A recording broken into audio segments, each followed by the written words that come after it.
Aurora Monroe stood silently on the highest rocky outcrop of the island, her platinum hair billowing even when the sea was calm. She conjured wind for herself, a deeply ingrained habit of the weather goddess. Her deep blue eyes narrowed as she gazed toward the horizon, where a dark crimson dot was gradually taking shape. Wanda Maximoff descended gently as an autumn leaf, her bare feet not quite touching the sand, but hovering a thin sliver above it on a cushion of energy. "You have arrived," Storm spoke, her voice carrying the salt of the sea and a cool self-assurance. "I have," Wanda smiled, though her eyes shimmered with caution. "Aurora, I still do not understand why we must do this." Storm turned, her black cape snapping in the wind. "Because I need to know, Wanda. I need to know whether the power of nature is enough to stand against what you call reality. People say you are the strongest. They say you can reshape the world with a single sentence. I do not believe that." It was not quite a challenge. Deep within herself, Storm carried an unease she kept carefully concealed. She had led the X-Men, had fought the most terrible enemies imaginable, had once been the goddess of a Wakandan tribe. But Wanda was an unknown variable. She could erase mutant kind with 3 words. That power made Storm feel as though her lightning bolts were meaningless. She needed to prove otherwise. "Rules," Wanda asked, her voice level. "No killing. No permanent harm. This is only a test of strength." "Agreed." Wanda nodded, stepping back several paces to create distance. "Begin whenever you are ready." Without a moment of hesitation, Storm raised both arms toward the sky. Her eyes blazed with white light, like stars detonating inside her eye sockets. The clear sky darkened in a single breath. Black clouds rolled in from nowhere, churning like a boiling cauldron, blotting out the sun entirely. Wanda stood still, her brown hair drifting softly. She observed. From within the belly of the clouds, a colossal lightning bolt shaped like a branching tree plunged downward, tearing through space with blinding light. It aimed directly at the crown of Wanda's head, carrying the heat of millions of volts. Had it struck its target, it would have been sufficient to obliterate half the island. Wanda raised her right hand, her fingers weaving threads of deep crimson. Chaos energy formed a hexagonal shield before her. The lightning struck, but rather than detonating, it was bent. The massive current slid along the surface of the shield, redirected and hurled straight down into the sea, generating a column of steam dozens of meters high. "Impressive," Storm murmured, though the corners of her mouth curved into a cold smile. But that was only a warm-up. She spread her arms wide. This time, she did not summon lightning. She summoned wind. The first gust swept through, carrying an eerie shriek. Then abruptly, the air surrounding Wanda was evacuated. Storm had created a zone of extreme low pressure at the exact location where Wanda stood. It was a lethal gift she had learned from the storms of the Sahara. If air vanishes, an opponent cannot breathe, cannot shout, and most importantly, cannot whisper incantations. Wanda's lungs immediately contracted. The sudden pressure change sent a sharp pain stabbing through her eardrums. She realized Storm was far more intelligent than she had assumed. She was not merely wielding brute force. She was employing strategy. She wanted to silence the witch. But Wanda did not need words. Chaos energy erupted from within her chest, enveloping her entire body in a brilliant crimson cocoon. She did not need the air outside. She breathed through her own energy. And then, with a single sweep of her hand, she shattered the vacuum bubble, causing air to rush back in violently, producing a concussive blast that hammered back towards Storm. Storm staggered but quickly regained her balance. She rode a column of wind upward, ascending high. "Good, very good," her voice rang out across the sky. "But let us see how you handle this." She extended her hand toward the ocean. The churning sea surface suddenly heaved into towering walls of water.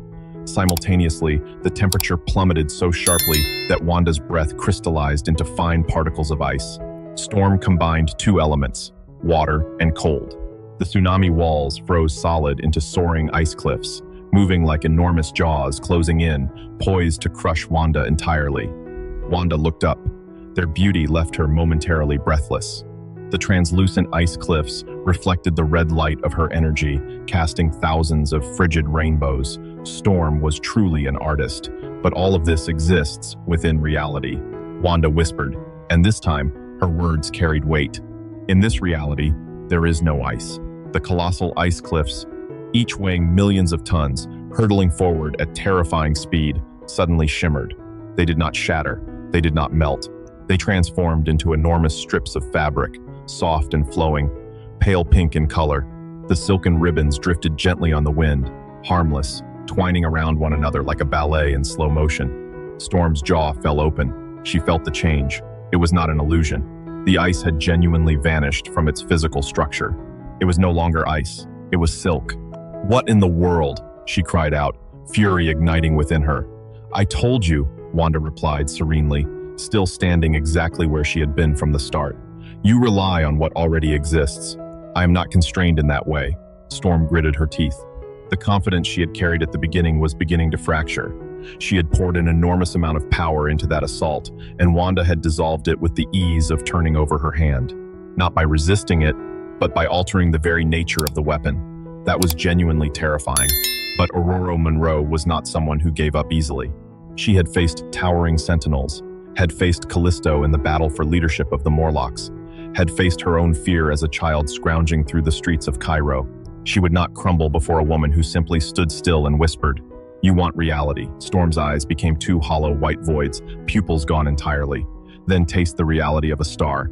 She shot upward, piercing through the black cloud layer, ascending to the stratosphere. She was no longer generating weather. She became part of the Earth's vast energy system. She could feel the magnetic field, the Van Allen radiation belts, and the stream of charged particles pouring down from the sun onto the planet. She raised her hands to receive them. On the ground below, Wanda sensed a shift. The air grew heavy. Her hair stood on end from the static electricity. A deep, low hum rose from every direction. She looked up and saw Storm plummeting like a meteorite, surrounded by a blazing plasma corona. She was wrapping herself inside an electromagnetic storm, something capable of destroying every electronic device within a radius of hundreds of miles. But more critically, it was powerful enough to pierce through any barrier of pure energy. Truly magnificent, Wanda whispered. And then, she did the last thing Storm could have anticipated. Wanda did not raise a shield. She spread her arms wide, tilted her face toward the sky, and received the incoming plasma with her own body. "No!" Storm screamed in silence. She did not want to kill Wanda. She tried to redirect herself, but the momentum was too great. But the instant the plasma touched Wanda, it vanished. Every bit of that colossal energy, heat measuring thousands of degrees, a magnetic force sufficient to level a city, all of it was drawn into Wanda's chest like water swallowed by a black hole. She absorbed it. Storm crashed into the sand, rolling across the beach. When she looked up, Wanda was standing directly before her, eyes blazing a deep and vivid red. Her body radiated the very light of the storm Storm had just unleashed.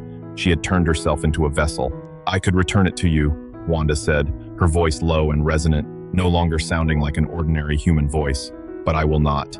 And then, Wanda raised her hand and swept it through the air. Suddenly, Storm was no longer lying on the sand. She was standing in the middle of a golden wheat field. The sky was clear and blue. A gentle wind drifted through. In the distance, she saw a small hut, and before its door, a dark-skinned woman with platinum hair sat weaving cloth. It was her mother, the woman who had died when Aurora was still very young. "Mother," Storm whispered, tears spilling down her face. The woman looked up and smiled. "Aurora, my daughter, you have been so strong, but you do not need to prove anything at all." Storm stepped forward, but the further she walked, the further her mother's image receded. Then the field dissolved. She found herself standing in the corridor of Xavier's mansion. Young X-Men ran past, laughing and playing. Then the scene shifted again. She was standing at the peak of Kilimanjaro, the place where she had once been worshipped as a goddess. All of it was illusion, and yet, simultaneously, all of it was real. Wanda had not attacked her mind with fear. She had shown Storm what she had lost, what she had loved, to remind her where her strength truly came from. Not from anger, but from love. When Storm opened her eyes, she was lying on the sand. Wanda sat beside her, arms wrapped around her knees, gazing out at the open sea. "Back with me," Wanda asked gently. "How long was I gone?" Storm's voice came out hoarse. "About 3 minutes." Storm sat up, her head still buzzing. She looked at Wanda, all challenge gone from her expression, replaced by something she could not quite name. "Why did you not finish me? This was never a fight to the death." "But you could have. You could have from the very beginning. You could have turned me into sea foam, or simply said, 'No more mutants,' and ended everything." Wanda was silent for a long moment. Then she said, "You know, Aurora, I envy you." Storm stared. "What my power? It has no limits, and that is terrifying. Every morning I wake up, I have to remind myself that today I will not accidentally erase someone just because of a nightmare. But you, Wanda turned, her warm brown eyes looking at Storm. You are a part of this world. You do not impose your will upon it. You listen to it, and it responds. Wind, rain, thunder, they cherish you. I see that when you fight. You do not command, you request. That is why you never lose your way. Storm said nothing. She looked down at her hands, where a small arc of electricity was still dancing between her fingers. I thought I could defeat you, she admitted, her voice full of bitterness. I was arrogant. You almost did, Wanda smiled. That plasma strike. If I had not absorbed it in time, I might have been blown out of this dimension entirely. You are stronger than you think. It is just that. Your opponent happened to be me. Storm laughed, a light and clear sound. You are insufferably humble, Wanda. I learned it from vision. Both fell silent. The sun began to set, dyeing the sea in shades of orange and violet. The wind began to blow again, but this time it was natural, gentle, and warm. Hey, Storm spoke up.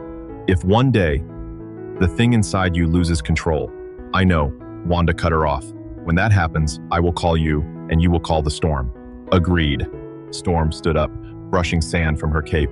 She looked at Wanda one last time, no longer as an opponent, but as a friend she had just discovered.